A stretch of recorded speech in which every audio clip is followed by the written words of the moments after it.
When I think now about it, I had felt a lump in my breast. I actually thought cancer was painful. Cancer was not in my mind. I wasn't even thinking about it. How can I have cancer and be healthy? If there was anything wrong with it, I would know. Little did I know that I didn't have to know anything.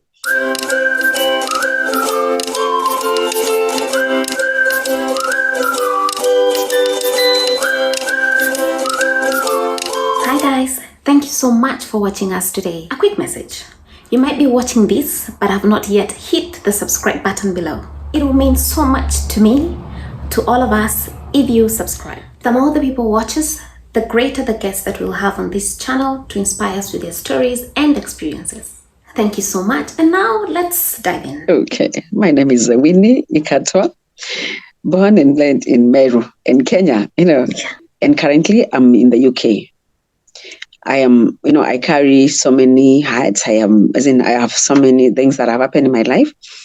But probably the most recent is that I am a breast cancer survivor, 2 years now. Mm-hmm. And I am living in the UK, a life that I have chosen to, just to refresh and just to experience have a new experience of life. I'm a mother of 4 children.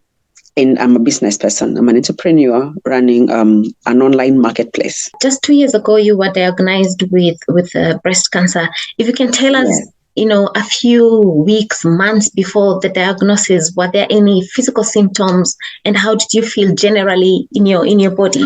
To be honest, when I think about it, yes, there was now, but at that point, they're not the signs that drove me to hospital. Right.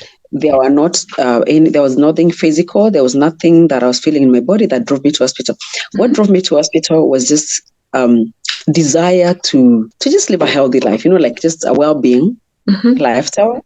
I was 45 and I thought that was the moment for me to be conscious of my health. Right. The reason actually that I resented that is because most of us as women, after we finished having our children, we rarely go to hospital for anything. Yeah. Because you will see a guy now when you're pregnant or trying to be pregnant or just around there. When I think now about it, I had felt a lump in my breast for some time, but the way you're in denial, I was in denial and thinking it can't be.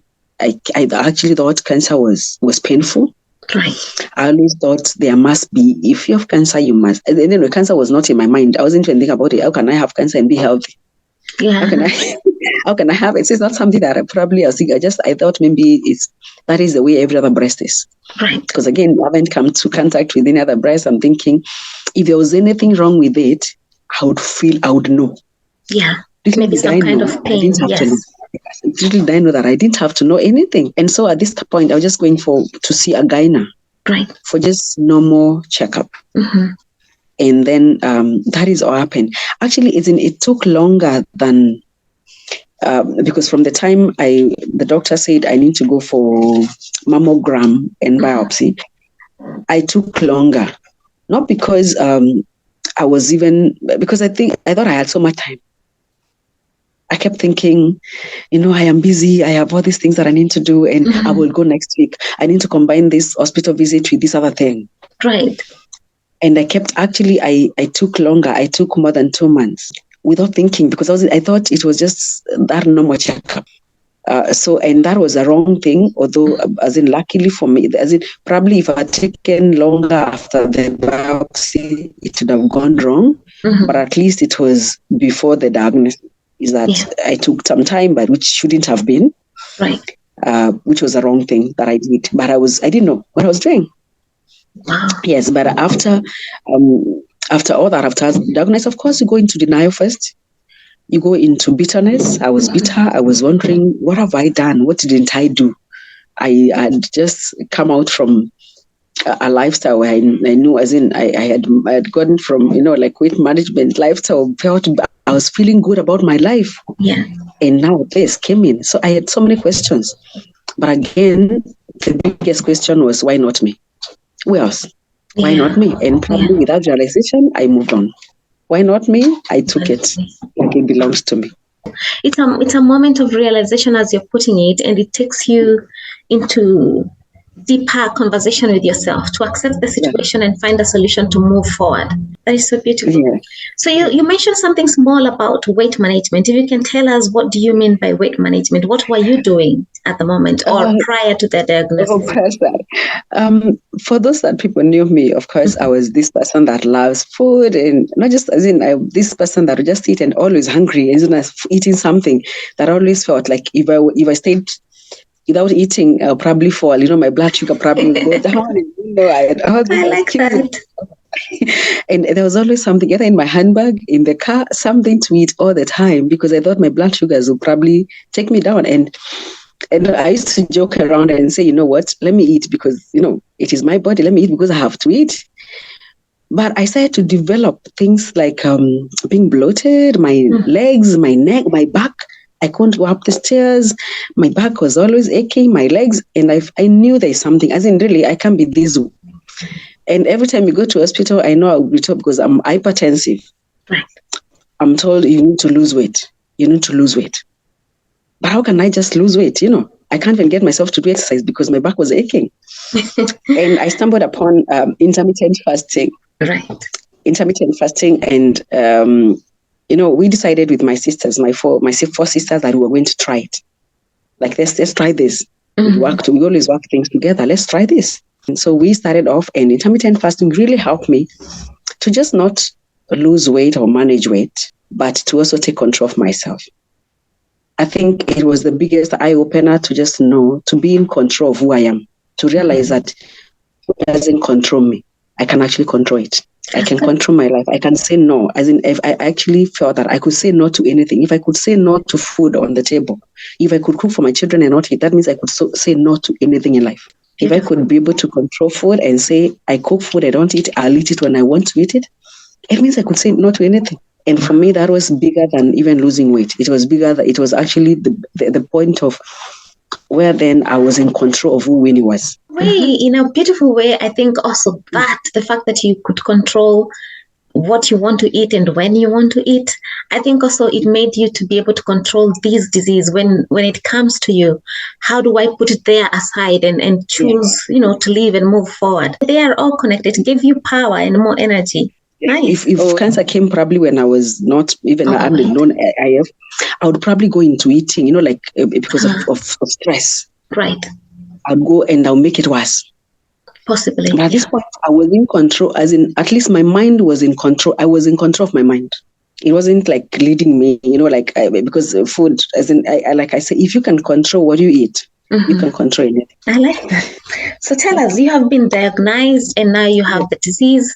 At what time do you go to get it treated? How was the treatment and what was the effect of the treatment on your body? Okay, so after being diagnosed, the first thing was, of course, now knowing the treatment plan. Right. And I had my friend called Joy, who had gone through it with her in high school, and she was extremely supportive. Beautiful. So apart from the treatment, having people that are supportive around you is the most important. Yeah.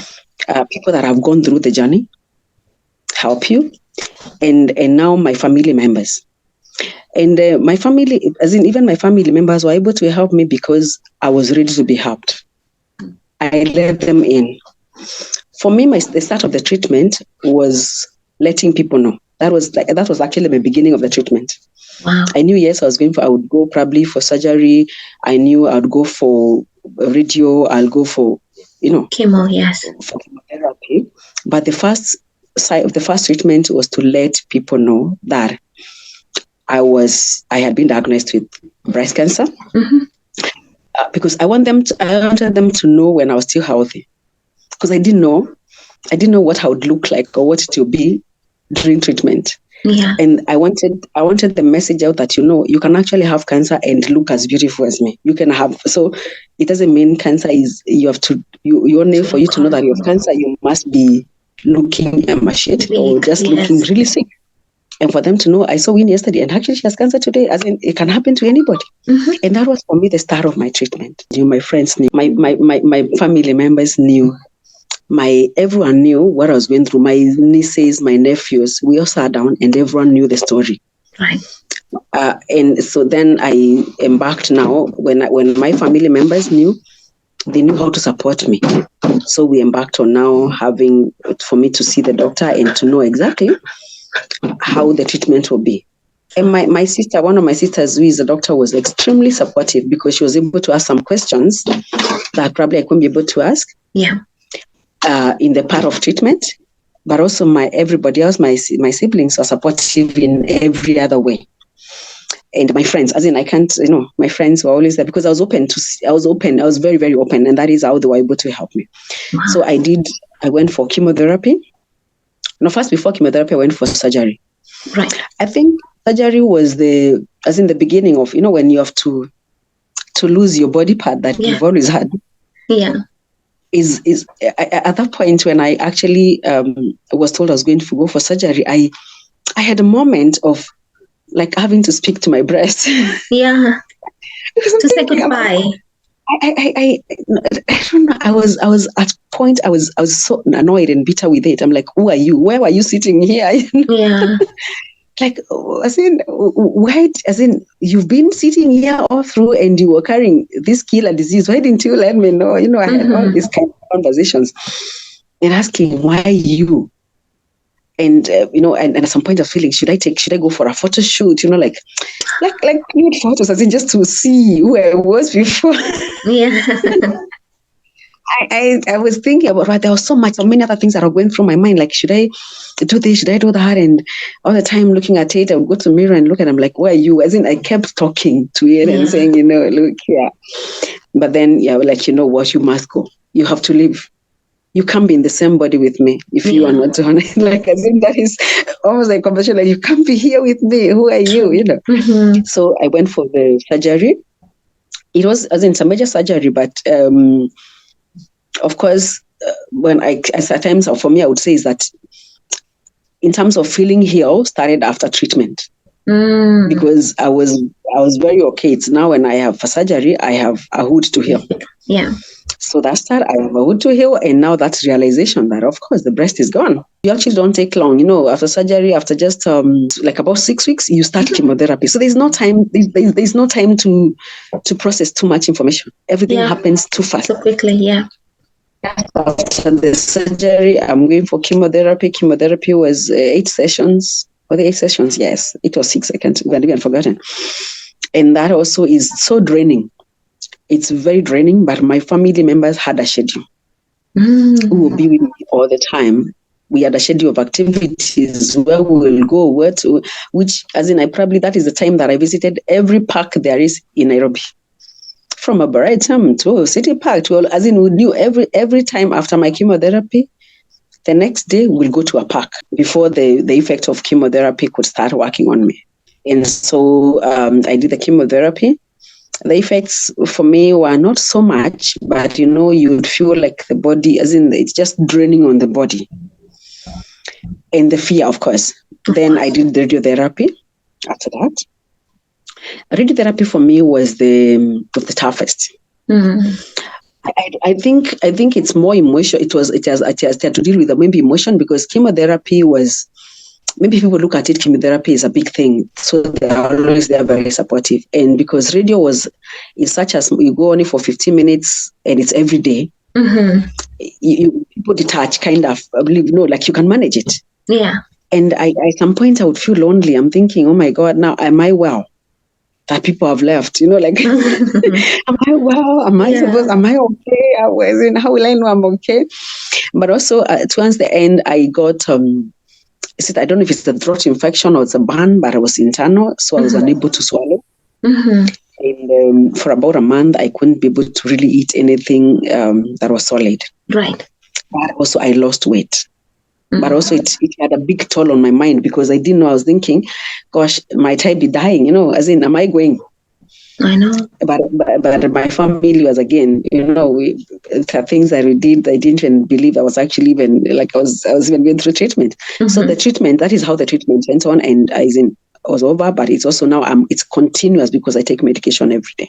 I don't want to call it a sad story, really, but it's a beautiful story.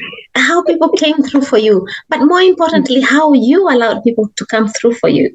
Because when we are struggling really, whether emotionally or physically, most of the times we just want to be in our own cocoon, far away from people. We do not want to share with them because they're going to judge. But your openness to share with people, to let them in, to let them know, yes, I'm okay physically, but internally I'm not so well, and I'm going to be better, and to allow them to work with you, it's nice. And I wish each one of us could be like you. It's good. Okay, thank you. That was actually also the beginning of the treatment. That was my beginning of the healing. Yeah. That I allowed people to be in the space to experience me. Yeah. And I know when I said I was going to tell my children, because my daughter was in school and also my two daughters were in school. And I told one person, there's some few people that I was going to tell them, and they're like, no, wait. I'm like, no, I wanted my children to see me when I'm healthy, to walk the journey, because I don't want them to be told stories. I don't want to also keep referring to a story. I know. I wanted them to walk with me the journey and to see from the point I was healthy, so I can be able to explain to them, yes, I am looking healthy, but there's something inside. Yeah. So they can know when they see me down, they know I am on medication or I'm not feeling well, they could support me. And I think that was the best thing, because they felt that I was open to them. True. And it's a human thing to be up at some point and to be down at some point. So we shouldn't be hiding. It's normal. And just on a story, let me just say this. Like at times we look at our children and think that they can't handle. Mm-hmm. They can handle in their own space. But if you don't tell them, that is when they can't handle.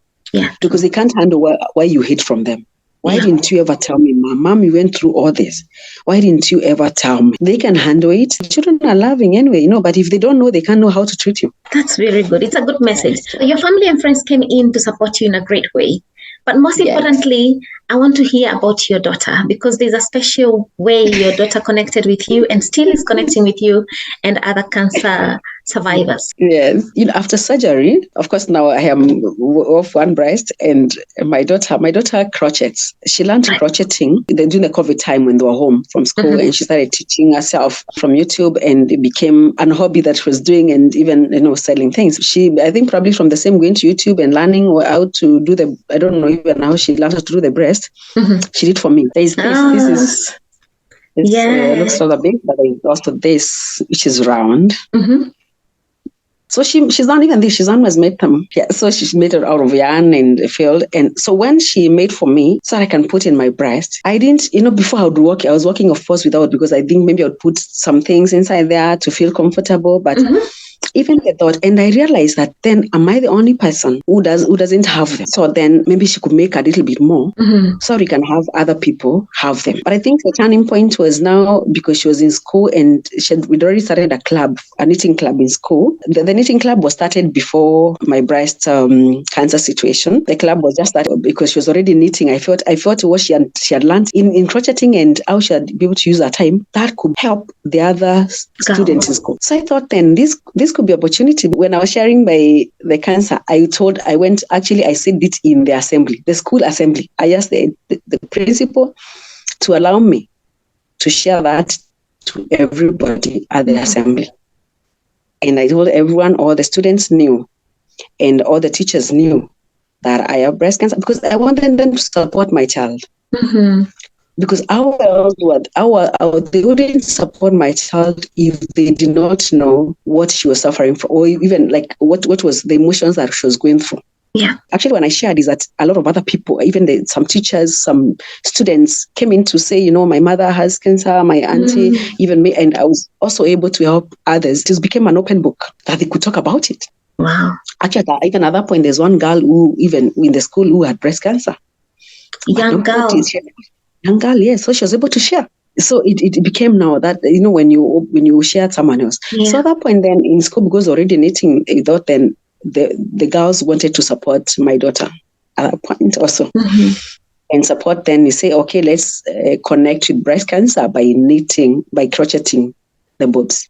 Wow. And so we got the yarn and everything, and they started, and now her and us club members in school started crocheting.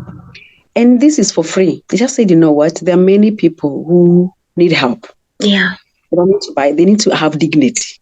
True. Someone needs to walk around with dignity.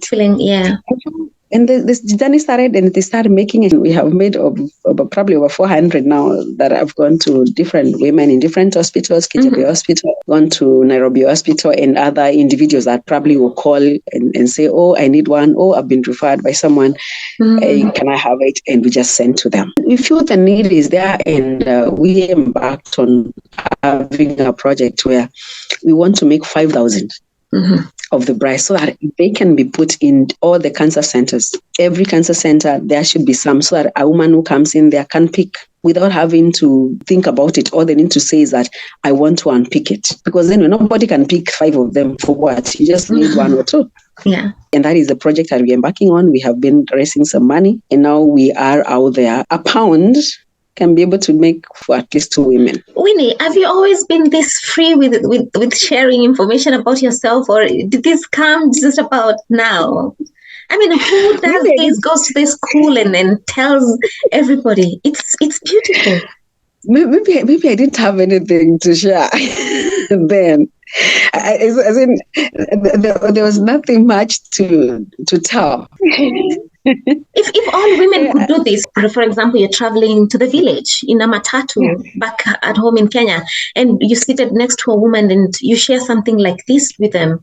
They may not be sick, but they know somebody who's sick. And then what if they're going through something that they cannot share with anybody, but they can share it with you at that moment? When you get open, I realize that actually it is for me, but it helps other people. True. I'm sharing to let it go, but in that ways, other people get helped, and that is probably the most beautiful thing. It just achieves its purpose. Yeah, I love it. I love it, and I'm supporting you wholeheartedly, and your daughter as well. We wish you all the very best. It's beautiful what you're doing too. How do you want people to support you? Yes, there is M-Pesa. I'm actually supposed to set a Go Find account, but currently we're doing the M-Pesa, where one can be able to send in to a till number, and then we can buy the yarn and start going on. The vision is to be able to have crochet clubs in all high schools, because I've seen what it has done in that school, what it has done to my daughter. Having something that you can be able to do creatively just helps your mind. Thank you, Winnie. It's such a beautiful story, and how you have come out so strongly and sharing your information with everybody, and your smile. It's everything together. You're so strong. Thank you. Thank you so much for sharing it with us. I'm really happy. Thank you so much. Really humbled to be able to share this, Yeah. Thank you so much for your support so far. We don't take it for granted. We appreciate you. Click the subscribe button below and let us grow together. Thank you. Ciao.